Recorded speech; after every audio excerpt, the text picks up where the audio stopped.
Well, I'm here with Angela Yee, who is the host of or co-host of the Breakfast Club and the podcast Lip Service, which you can find on all kinds of podcast platforms, right? And Yes. you're also a an accomplished philanthropist and entrepreneur. So thanks for joining me, Angela. Well, thank you for having me. I hope you're well and your family's doing well also. Oh yes, yes, we're doing well. And I wanted to have you on. I saw your interview where you had Rush Limbaugh on your program, The Breakfast Club. And you set the frame by saying that we need to have a conversation. We need to have dialogue with everyone in America so that we can, heal from this time. We can learn from this time and grow together. And I thought that was an admirable sentiment to reach out like that. Yeah, I was telling a story today. I don't know if you saw this, but about Dave Chappelle. And there was a stand-up comic, and he was discussing being in the comedy club with Dave. And they were throwing out different topics that were happening, and police brutality came up. This was right after Eric Garner. And one of the women in the audience was like, too bad, things happen. And the way that Dave Chappelle handled it, and I don't know, did you see this story? I didn't see that one. Yeah. Oh my gosh, it was amazing the way that the way that he explained Dave Chappelle handling this. And this was 5 years ago at the Knitting Factory in New York City. But he basically broke down different cases of police brutality. And then he told the story about a man who got shot and killed in Walmart. He was looking at a BB gun and then just looking at it that was for sale. And someone called the police. And then the police came. And instead of asking questions or saying, they just shot him and killed him. And this is all on camera. And then he tells a story about how before that happened, he had gotten pulled over by the cops, right? And, he was like, officer, I'm going to, get my license and registration. And the cop was offended. Like, look, I know who you are. You're Dave Chappelle. You don't have to act like that. And he said that ended up being the same cop that shot and killed the person inside of the Walmart, later on. So he was saying you shouldn't have to be Dave Chappelle in order for cops to let you live when you haven't Right. done Yeah. anything wrong. Yeah, and there's obvious a lot of cases like that. I can think Mm-hmm. of a young man named Duncan Limp who was in Maryland, and there was a police report that he had a gun in the house, and he was shot while sleeping, shot and Right. murdered while sleeping, and that's over in Maryland, and they don't even really have an argument as to why they did it. But the man was sleeping in his bed, and they just shot him to death because there was a tip that there was a gun in the house that they didn't want to have there. And I think we see these cases far too often. But how can we use these tragedies to repent of the behavior that we're doing? My dad's a pastor. I grew up in the church, and there's this idea of repentance that you can have forgiveness, but you got to change your mind. You got to have a renewal of your mind. And our country needs that renewal right now. We need to renew our mind about the way we're treating each other if we want to grow.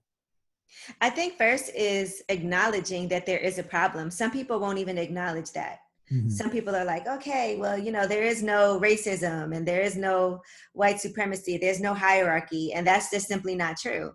There's a lot of things that we're still dealing with and having to heal from. And is definitely redlining that goes on to this day.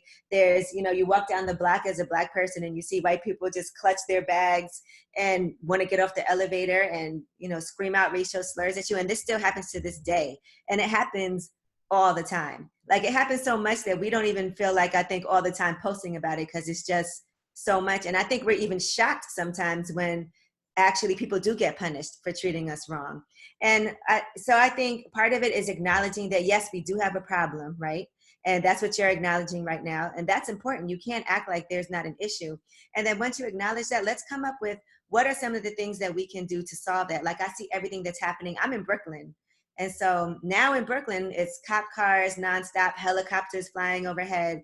There's a lot of protesters in the street. But what they really try to show on the news, I feel like, is people rioting and looting and not showing all of the peaceful protests that are really happening. So a lot of it is how we are portrayed in the media. A lot of it is that, yes, the media does twist stories around. A lot of it is, I feel like, even with our president, with Donald Trump, he says so many inflammatory things that it's just become normal.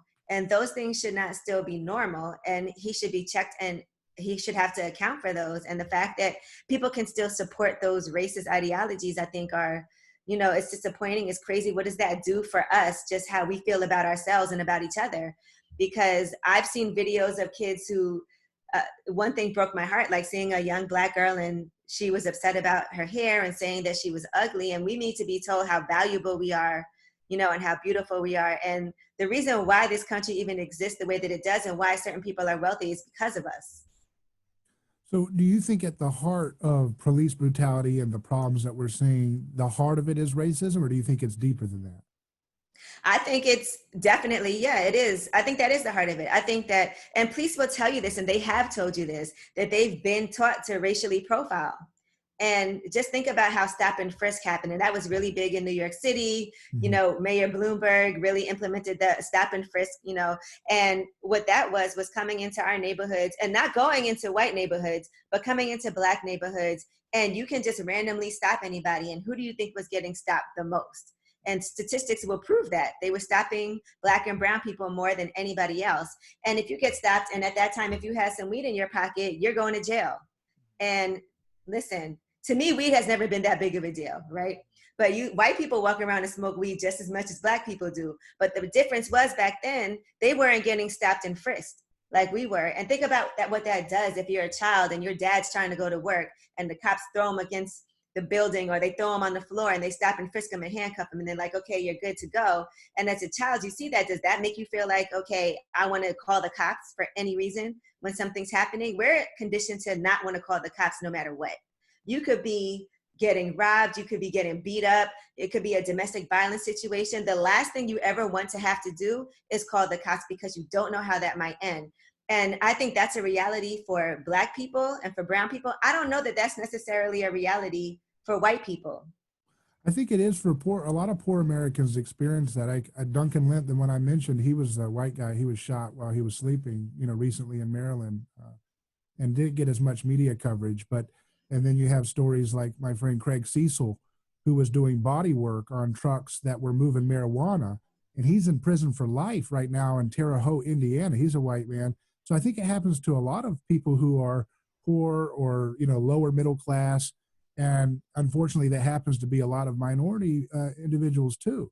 But do you think it's more that the system is stacked against those who are poor, who don't have access to a fancy attorney, and they live in a neighborhood where police don't go around and shake people down? Because I think maybe we might be able to unify the country around the idea that the system is rigged for those who do not have access to wealthy attorneys and wealthy zip codes. Well, yeah, that is true also. But I do think when, like, imagine if you are a Black person in a wealthy neighborhood, they automatically look at you like you don't belong there.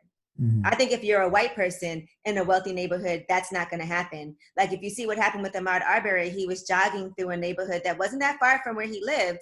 And he was looking at a house that was under construction, as many people did, as they showed on video. But he was the Black person that went in there, and they were like, he doesn't belong here. He's breaking into this house.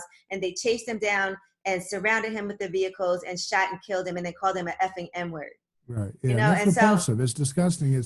But do you think this is something that goes down to the human heart? That the human heart really, because if you go to Saudi Arabia, they have racial supremacy against the minorities in their country. You go to, Singapore, you go to Indonesia, you go to India, you always have these ethnic, attacks. So isn't it indicative of the human heart and what happens when human beings have the right to hurt people who haven't done anything to them?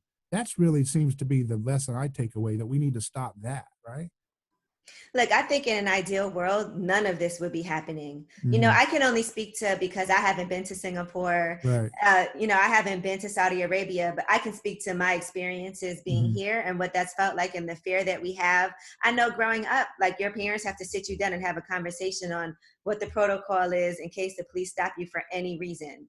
And I know that in Minneapolis, you know, where George Floyd was killed, they'll tell you that Black people only make up 20% of the population, but 60% of the people who end up, you know, getting arrested or killed. So I think those statistics really show that. And I do think, I agree that there's a class issue, and in certain neighborhoods, people get treated differently. But I also do feel like disproportionately, Black people, if we can be wealthy too. And if we're in a neighborhood that we're supposed to be in, that we belong in, if we're driving a nice car, we get stopped. I don't think that white people get stopped as much as black people do because you're driving a nice car, because automatically it's suspicious. How does that person have money? He must be a drug dealer. Like there's little subtle things that I I get think happen. I've gotten pulled But over, I think, a little extra because I've driven not so nice cars that don't look like, they're like you know, your tail light's not yeah, working. who is this guy? And so I've had that experience, but I'm sure, I understand that it's a unique Right. situation. And I think that goes down to the human heart, though. What I'm saying is that for thousands of years, since Cain and Abel, we've been picking on each other and hurt people if someone's different or they're jealous. And I think we need to rally the country around this idea that, you know, I think the issue for me is getting rid of the laws that we have on the books. If we can get rid of some of these laws, my principle is no victim, no crime. If there, and my old friend, he's a retired NYPD detective, John Beza. He was an undercover narcotics detective during the big crackdown in the 80s. And he renounced his participation in the drug war. And he did it because he realized, he said, wait a second, every time I get a police report and it says, so-and-so versus the people of the state of New York. He said, that's not a real crime. There's no victim here. Where's the injured party that has damages to pursue? And that's what happens when you have all these victimless crime laws on the books. And I think we should rally the country, conservative, independent, left, whatever, around this idea of no victim, no crime. Does that resonate with you? Yes, and I mean, I understand what you're saying. I think part of that, though, is that right now, Black people are really angry, and that's what's really happening right now, just because of the mistreatment that we've had. And I just look at it like this. With the police, another thing that we need to take care of is if they do something, right, that's illegal, like kill an unarmed person or put them in a chokehold for almost 9 minutes and they lose their life, that's a crime. It shouldn't have to be this lengthy investigation. It shouldn't have to be protests and rioting for all the people involved to end up getting arrested and charged with a crime. And then what happens after they get charged? Let's see what happens. But, I think a lot of times it's very political. These police unions have so much power, and elected officials are really nervous to go against them because they want their support and they don't want to have this infighting. But I think it is really important that there has to be some type of accountability on the police department for when police officers aren't doing things. I saw in Fort Lauderdale, there was a police officer there who I think in like the past 3.5 years had 79 instances of complaints against him and excessive force and all of that, and he was still on the police force like nothing. So what are those complaints about? When people are complaining and it's happening excessively, there has to be some type of repercussions. If that's financial, if that's suspension, if that's you losing your job, something has to happen. We got to get rid of these public sector unions that are getting in the way of police accountability. And I think that doctrine of qualified immunity, that where police don't have the same legal responsibility, they get protected, they have immunity. It's called qualified immunity. I think that's something that needs to go too. I think a lot of Americans would agree with all of this stuff. I mean, this is common sense stuff, and there is a racial component, but I think ultimately, someone with a background of faith, it comes down to the human heart. The line between good and evil runs through the heart of every human being.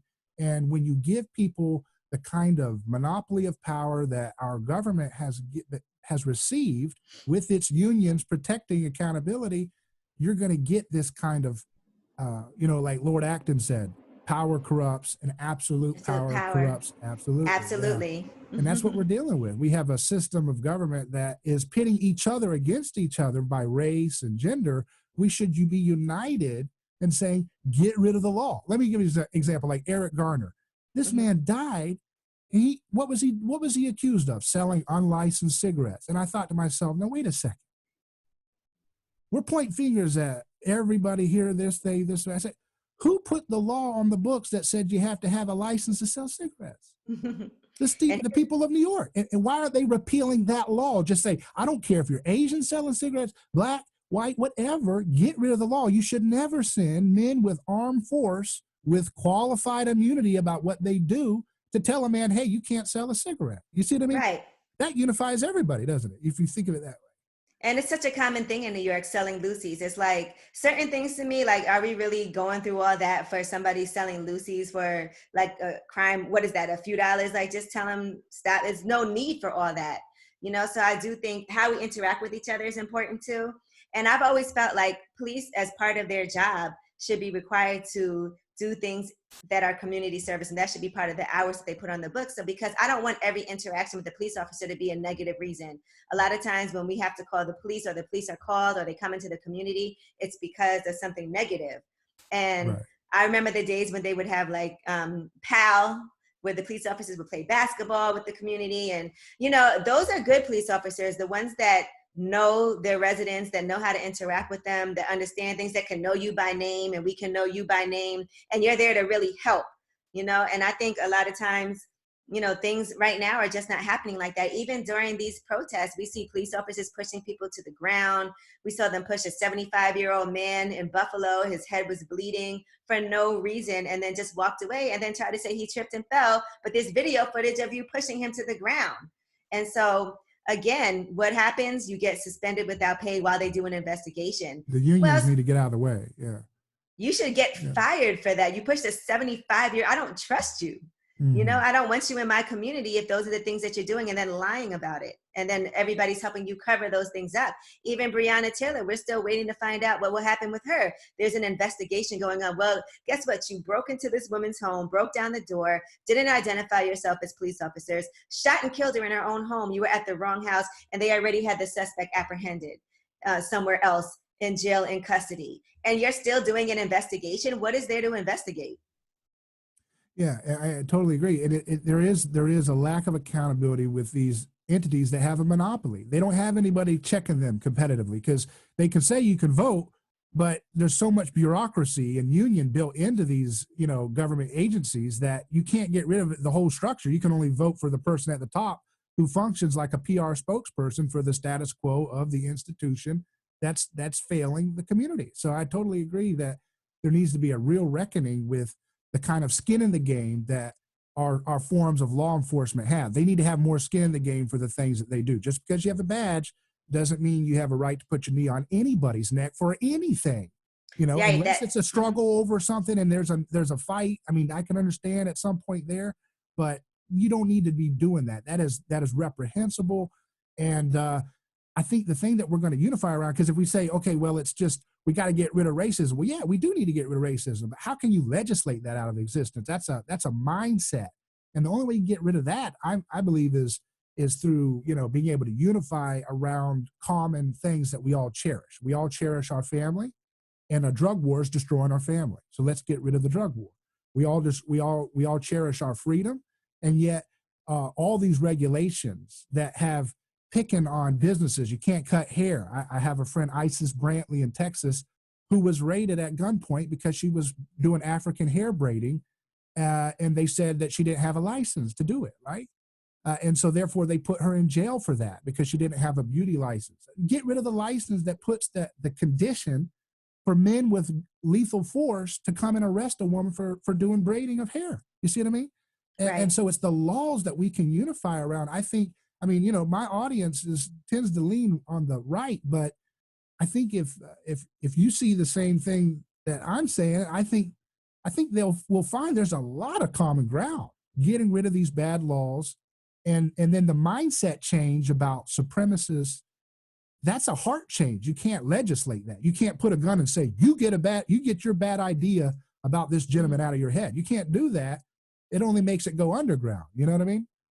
Yeah, and I even think when we talk about drug wars, we have to look at different crises that have happened here, like when the whole crack cocaine legislations hit, and you know, so many Black and brown people were locked up, and then the opioid addiction happens, right? And instead, people are being sent to rehab. They're not necessarily getting the same punishments that people were getting for that.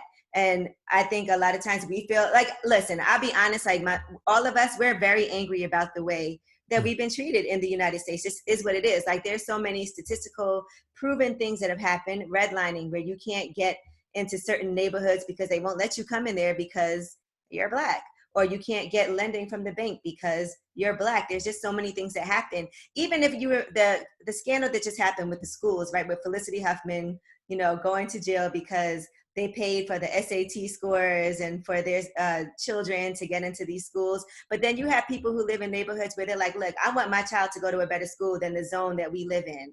And a Black woman got 5 years in jail Yeah. for putting down a different but do you address think, so her child could go yeah. to a better school. And it's like, but then Felicity Huffman will get like a week in jail.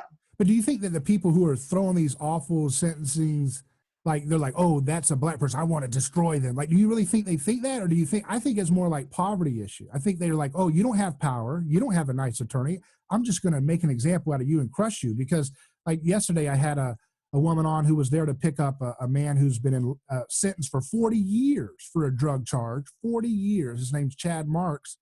And he was about to get early release after spending like 20 years. The sentencing judge said, my goodness, 20, you've served enough time. We're going to let you go home. And as he's about, she drove 8 hours out of her way to get this gentleman, Chad Marks. He's a white guy.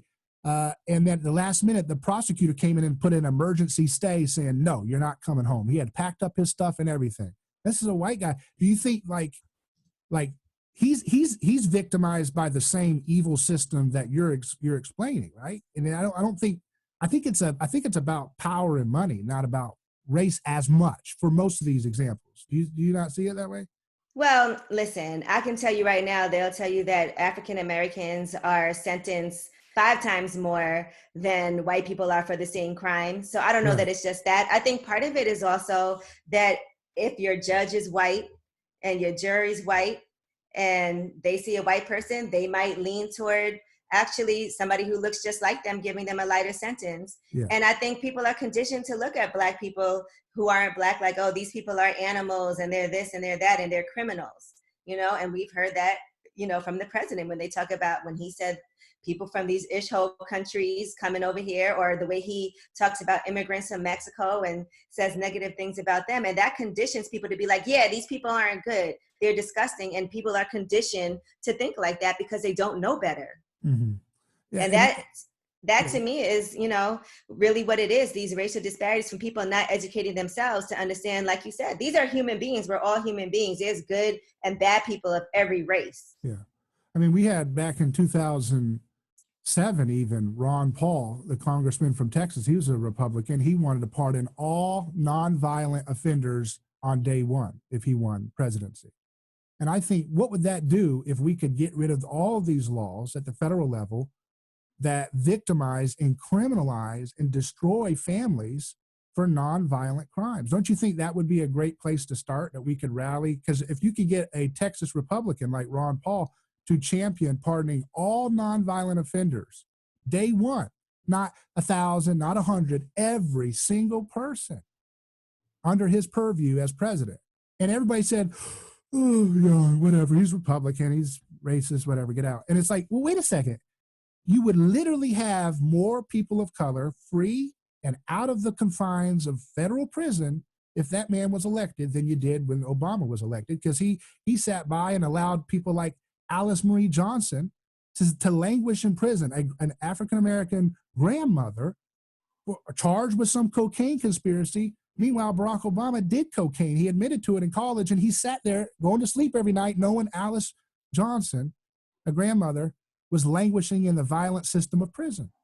So it's like there's so much fixation on the racial division, but meanwhile, if we would just say no victim, no crime, like Ron Paul had advocated for, and I'm not saying he's the only one, I'm just saying that was an opportunity where a guy was running for president. Not even Bernie Sanders said that. Bernie Sanders said, yeah, I'll pardon marijuana. Ron Paul said everybody, cocaine, everybody, raw milk, tax evasion, Wesley Snipes, you're coming home, no victim, no crime. But we don't want that radical restitution of every victim because we want to get caught up in the left versus right. Do you see that we get caught up in that left versus right divide? I think that a good policy is a good policy no matter who it comes from. And I can acknowledge when I agree with somebody, whether they're a Democrat or a Republican. Right. And so if something is going to be great for my people, then I'm all for it. If something's great for, mankind, yes, I'm all for it. I don't look at it like that. Yeah. But I will say that it makes it difficult because I also say when Obama was in office, it was really difficult for him to get anything done because I felt like anything he tried to introduce got shut down immediately because they wanted to make a statement about the fact that he was a Democrat. He was, our Black president, and they didn't want him to do anything. And I know how difficult it was to move in that space. But he had the power to pardon Alice Johnson. and I know the inside story on that. He let the DOJ call all the shots. He didn't want to be ruffling the feathers of the DOJ, whereas Trump went around the DOJ and said, all right, Alice Johnson, you're coming out, and many others. So all I'm saying is I'm not a Trump guy. I'm just saying that I think these parties divide us artificially. And we need to, you said our people, but the human race is what's at stake here. Don't you think? Ultimately, when we stand before God one day, he's not going to say, okay, all right, who's my people? He's going to say, these are my people. Every human being is my person, right? Yeah, but And he's going to judge us by how we treat our neighbors. Do we use violence to solve drug offenses, or do we use mercy, not sacrifice? I just have a vested interest in the fact that we have been mistreated for so long. So it is going to take a lot for us. Like, we already are, you guys have a head start. Like, white people definitely have a head start on Black people, no matter what anybody has to say about that. Like, land was taken from us. We had to work, our ancestors had to work for free, for no money, to make sure that white people got money in their pockets. And then they're able to attain their generational wealth, where they have property, they have businesses that they're able to pass down generation to generation to generation. So there is definitely a head start there. I can't think of too many of my friends who are Black, because I have friends who are Black and I have friends who are white, but I can't think of too many of my friends who are Black whose parents, there's a few whose parents have been able to pass down properties and businesses, but my white friends, almost all of them, have families who own homes. They were given this, they were given that. And that's such a peace of mind to be able to know that, okay, I can have the capital to start a business. I can call my dad's friend who works at this bank and get the loan. Where for Black people, the loans that we get are so much lower than the loans that white people qualify for. And even though we, as Black African-American women, we started a lot more businesses than any other group of people, the amount of money that we get invested in our businesses is exponentially smaller than everybody else. And so I think that there's a lot of things that have to be caught up on. I think what you've just described is a brilliant example of what I think could be a real point of progress that we could make in this country. And this is why I'm glad we've had this discussion, because what you've just pointed out is we need economic freedom. Mm-hmm. We have a situation where, I would like the idea of saying, inner city communities that have been victimized by generational bad laws of criminalizing every victimless, nonviolent, you cut hair, you sell a drug, you do this, you do that, you're late on child support, anything you can do, they'll throw you in a cage for. And if you're poor or if you're a minority, you get caught up in it more often, obviously. Right. So let's have a Jubilee moment where inner city communities can say, we're getting rid of all victimless crime laws, all nonviolent crimes. We're not going to enforce those anymore. So you're going to have to settle things as neighbors. If you have a friend who's addicted to a drug, how about take him to church? How about take him and get a job? How about take him and get therapy? Don't put him in a cage where he could be assaulted. I don't care who it is, or a he or a she, anyone. And then, so what if we had a Jubilee zone where we get rid of income tax, no income tax for my, think about what that would do for inner cities. No income tax, mm-hmm. No payroll tax. Look at all the money you could keep and what you could do to invest in your business if you had that economic empowerment. What do you think of that? Listen, I would love for them to get rid of that. Is one thing that I would say. I think that could be a great benefit. All the taxes that we pay, I'm saying like 40% of my check goes toward taxes. And for those taxes, it's not even like I get to choose what my taxes are going right. for. Like I was reading about the monuments that they have of Robert E. Lee and how they want to now maybe take that down because, he's a Confederate war hero.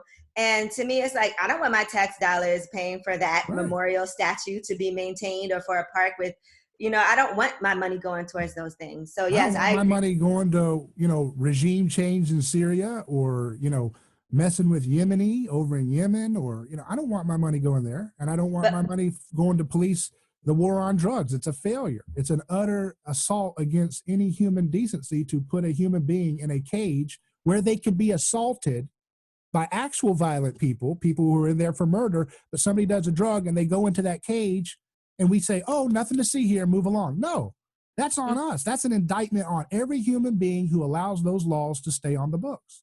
But like what I care about is education. I care about nutrition and health in our community, because even with coronavirus, you saw how the disparity and how Black people, brown people were hit so much harder with coronavirus. And a lot of that is because we don't have the proper resources in our communities. We don't have, I own a juice bar. and I own a juice Yeah. bar in Bed-Stuy in Brooklyn. And I did that purposefully because I was like, I'm not opening a liquor store. I'm not opening a fast food place. I just want to have this because I know it'll be a benefit to my community. But we need more things like that in our community. And, you know, we see the rate of diabetes, high blood pressure, all of those things, heart problems, and our community is so much higher than anybody else. Well, I think we're on the same page here. So let's call for a no income tax, no payroll tax. Let's start with inner cities. Let's see what happens. Let's see how that revitalizes the community when you get to keep your own money and you don't have to pay for some lying. You mentioned nutrition. That's a great example. Our government takes our dollars. You're trying to start businesses. You're doing that. You're being philanthropic with your work. I saw the places that you're on the board for. And it's like you're using your resources, but then the government comes in and takes something near half of it. And what do they do with it? They go send it to the things like the USDA, where they say, hey, we're going to fund big sugar, big corn, big soy, big wheat, big grain, and make it so dirt cheap. So you eat your Cheetos are cheap, but your whole foods, your real foods, those are expensive. That's for Yeah. everybody. And guess what? Then you have people dying from coronavirus because they've been taxed to fund a garbage food system with big grain and big sugar, making money off of our money, taking our money, your money. And then you see Amazon not paying any taxes at all. Right. So I say get rid of the I say let's have a economic, jubilee zone for all inner city communities that have been most hit by all of this. Mm-hmm. No income tax, no payroll tax, allow people to get out of failing school. Are you on board with that? Do you like that? Absolutely. You know, Yeah. I'm on the board for the School University choice, of the school West choice. Indies Foundation and all of that. I'm an ambassador for the New York Public Library. Education is extremely important to me. So And you, as so a you agree, child who actually yeah. grew up here in Brooklyn, my parents didn't want me going to the school that I was zoned to go to. So I ended up going in a program for low income students, and then they put me in private school. But when I went to private school, I was overwhelmed because, you know, part of what I saw was I grew up around all Black people. And then in seventh grade, I went to private school and I was one of a handful of Black students at that school. And it was a culture shock for me. And I just remember the girls telling me they would talk. I remember one instance they were talking about Black people and like, oh, Black people this. And they're like, but Angela, it's okay. You're different. You're not like them.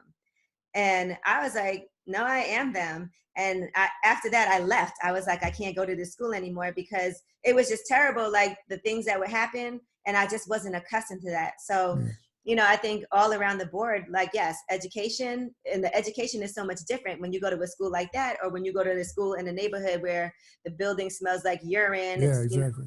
Don't you think it would be a good idea to like a Black family like you just described that's in a failing school to be able to have a tax credit so they get, instead of having to pay their income tax or whatever, the local taxes, whatever they're using, have a tax credit to use that money and then send that with their kid to whatever school they want, an alternative school, a charter school, private school, homeschool. You got digital schools, you got co-ops, you got so much creativity going on in the education sector on the side. But if you could allow people to be empowered, say, all right, I withdraw my taxes because this is a failing school and I'm going to allocate my money to a school that I can send my child that will work. Do you like that idea? That's cool, but what I like better is to not have those failing schools in our neighborhoods and to actually use that money that to fix up these schools and make sure that the schools are better. And, you know, we find out that separate is not equal. So let's make sure that, you know, those schools are equal to schools in other neighborhoods and that teachers feel like they want to come work there and that we have qualified teachers that care about the students working in these schools because they're getting compensated properly for that, and that the students have things that they need like tablets, they have, you know, they're taught STEM and they're able to learn these things so that later on they're not behind when it's time to figure out what's my next move. Am I going to get a job? Am I going to college? Am I going to trade school? So that we're caught up and on the same page. I think that's important. I think it's important for investments in small businesses in this Jubilee zone that you're calling it. Let's get more investments into small businesses and let's help people start businesses. Right. And I think this is what is beautiful about this discussion is that we've been able to move away from the confines of what party politics wants to do and pit us against each other. You got to vote for me and I'll save you. And I don't accept that for any party. No one's going to save us but ourselves, by us saying, you know what, I've had enough of the political scapegoating. I just want to be left alone to take care of my community. So get off of our backs, get away from our money, let us have our money back. It's our money, and we will allocate it, and we will build the businesses that can flourish and create wealth and abundance for generations to come. That's a beautiful thing to me when I think about that. Yeah, and I try to make sure that I'm as involved as possible as in local politics, because that means Yeah, a lot to me too. Like right. I love my Congressman Hakeem Jeffries. I think he's amazing.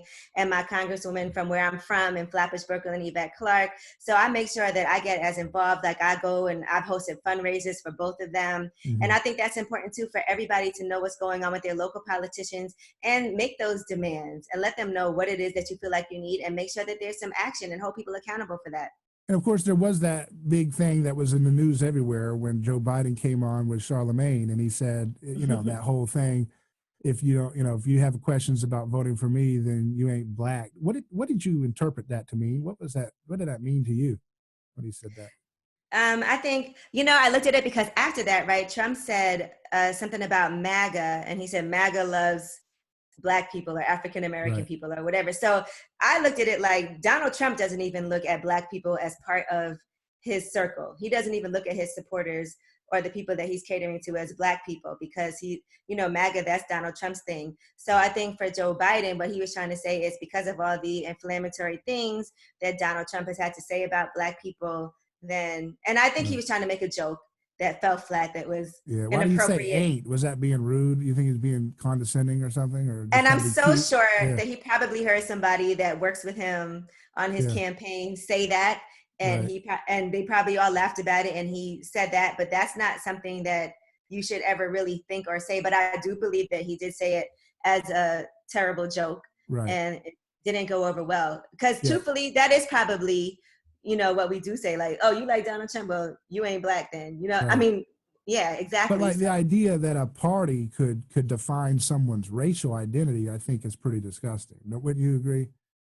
well, I think we've already seen that to Yeah. not even be true anyway. So Right. we've Right. seen Black people supporting Donald Trump. We've seen, Black people not supporting Joe Biden. So we've seen it across the board. But Right. I do think right now, as a leader, Donald Trump is not doing a great job at all. So I'm looking Do you forward. like anything that he's done, like the historical Black colleges he's funded them, Yeah, and yeah, and I don't think there's anybody who would be president that has never that has done everything wrong. I don't think right, that's even possible. Like there's definitely some good things that can come out of any presidency, but I do feel like as a leader, I don't look to him for that. right, And I don't have a lot of hope and support behind him. And that's just how I feel. right. What's Just the because best of thing he's done in your book?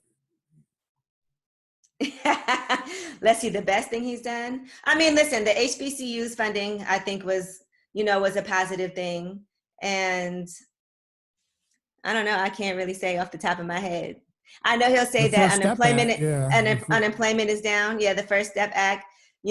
But But there's so many negative things. Like, look, even health insurance has been an issue, and I don't like the way that he tries to negate everything that Barack Obama has done, and he feels so competitive with him, and that he's always saying, "Oh, he didn't do this. That's Obama's fault. That's this. That's that. Unemployment's down because of me." When unemployment was down already anyway, and everybody knows the residual effects after the presidency that just happened, that's going to spill over into the next presidency. It's not like Mhm. it was a disaster and then you came in and saved it. That's not what happened at all.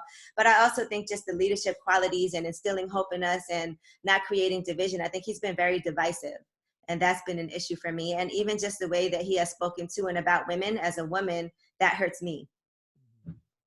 And ultimately, though, it's just a reminder that we cannot look to government to save us. You know, these politicians, they have their own agendas, Mm-hmm. and it's not serving anyone. And I think that there are tens of millions. I'm telling you, there are tens of millions of people uh, on both sides, maybe hundreds of millions, who would get on board with a Jubilee concept that says, look, we're going to have these zones. We're not going to do it everywhere because, we got to see how this works. Let's see how it works. Let's start with the inner cities who have been most victimized by heavy regulation. You got to have a license for everything. You got to have a license to fish, a license to marry, a license to cut hair, you got to have a license. Please, may I have permission to do what I already know how to do, and doesn't mean you wouldn't have accountability. I mean, you obviously have third party auditors for quality control that pop up without government decree. So you would still have associations providing consumer, support.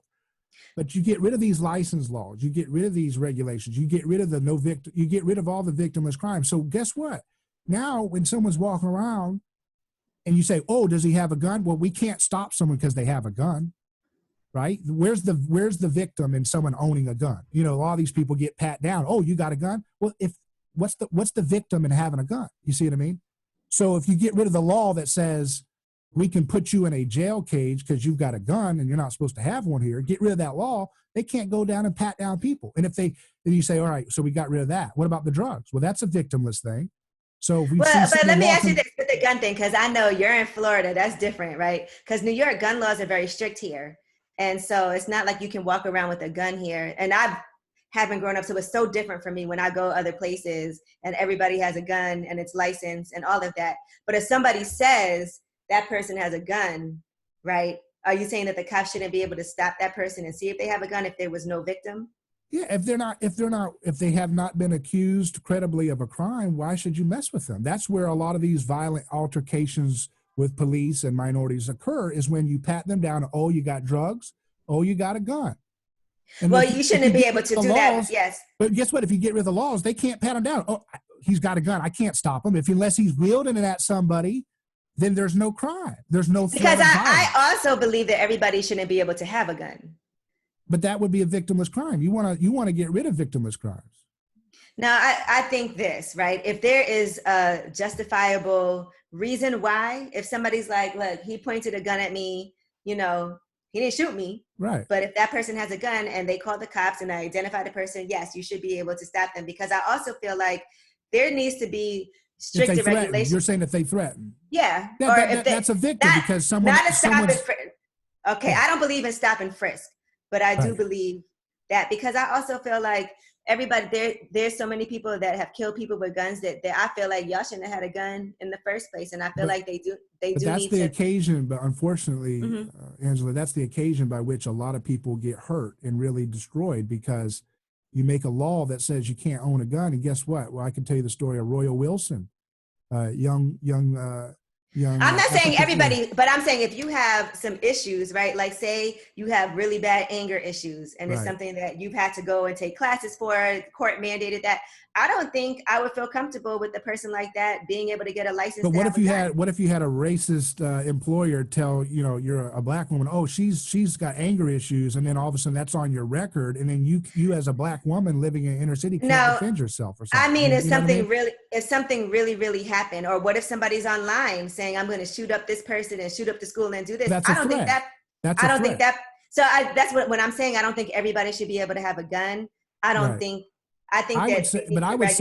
would say to protect the vulnerable, like we're trying to do here, we need to have there actually be a threat. Like someone has to have posed a threat. I am going to do this, or they're wielding it. Then you can take them into custody because they're attempting to do violence and threatening it. Otherwise, I say we leave every person alone. And how many lives, we're talking about African Americans particularly here, how many lives of African Americans would be better off if we got rid of these gun laws? Because that's what they use as the occasion to do these no-knock warrants and these raids into homes like we had in Chicago, where Royal Wilson, 9-year-old child, African-American, gets arrested because they have a SWAT team of 17 people going in because somebody reported there was an AR-15 in the home. So there's the violence behind gun laws. We got to get rid of these laws.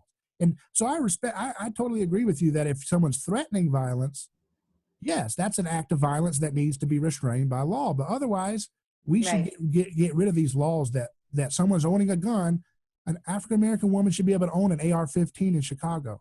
You don't know what she's going through. What if she feels like a pistol's not good enough for her? Can she own that? Isn't that her right? I haven't really worked through how I feel it, like I said, because I haven't grown up around guns. Yeah. So it's a real different situation for me. Like I can't imagine having an AR-15 in my home. So that's a personal thing for me. Right. But should you allow other people to have it if that's what they want? See, I don't know about an AR-15. But what about if they live in a really dangerous neighborhood and they're like, I don't feel safe with just a pistol, but I know if I have an AR-15, those people are going to run, because I can take, if there's a group of people trying to come into my home, you know. Like, I just look at these mass killings and the AR-15s and things like that that are used in those situations. And, you know, I feel like I believe in people's right to arm themselves. I don't know about an AR-15. That's all I'm saying. Yeah. Well, hey, Angela, I really appreciate your time. It's been a real fun discussion. I like the Jubilee idea we're working on there in real time. It's kind of like the opportunity zones in real estate. But I think we should go further than that. Go big, go real big. No income tax, no payroll tax, and get rid of these victimless crime laws. How much less policing would there be? You wouldn't. I mean, I'm telling you, it'd be amazing. And seeing the families come home, mom and dad. No, I think it's a very interesting idea, and I could see that working. I can see it working. Well, let's work on it. So I appreciate your time, Angela. It's been a pleasure. All right. Thank you. I'm glad we were able to have a conversation. Yeah, it was really good. I really appreciate it. Take care.